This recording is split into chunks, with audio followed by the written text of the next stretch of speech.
औलाद के ऊपर कभी बद्दुआ ना करें। खास तौर से ये औरतें हमारी जो होती है ना, जज्बाती होती हैं, कभी कभी गुस्से में कह देती है जा तू मर जाए, हलाक हो जाए।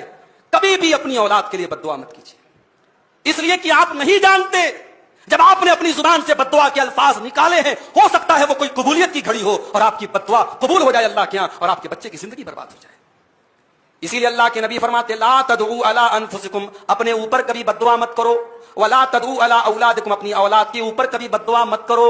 ला तुआफिकू सातन, कहीं ऐसा ना हो कि तुम कबूलियत की घड़ी को पा जाओ और तुम्हारी बद्दुआ कबूल हो जाए। और वैसे 3 दुआएं ऐसी होती हैं जो कबूल होती हैं।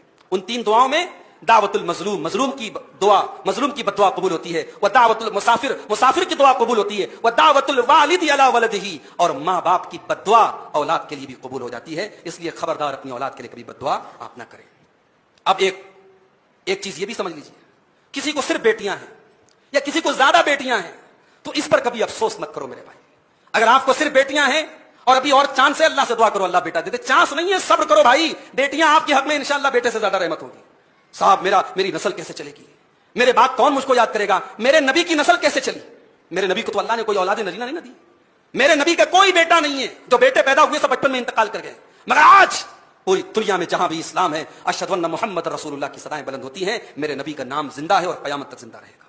तो औलाद से नाम जिंदा नहीं रहता है, नाम जिंदा रहता है आपके कारनामे से, नाम जिंदा रहता है आपकी नेकियों से। और आपकी बेटियों को भी आप दीनदार बनाएंगे, इंशाअल्लाह वो आपका नाम रोशन करेंगे। तो ये अल्लाह की मशीयत है, इस पर राजी हो जाइए। यहां बोले मन यशाउ इनासा, अल्लाह जिसे चाहता है बेटियां देता है। वह यहां बोले मन यशाउ ज़ुकूर, जिसे चाहता है बेटा देता है। औ युज़व्विजुहुम ज़ुकरान व इनासा, जिसे चाहता है लड़का लड़की दोनों देता है। व यजअलु मन यशाउ अक़ीमा, जिसे चाहता है बे औलाद कर देता है। अल्लाह की मशीयत है।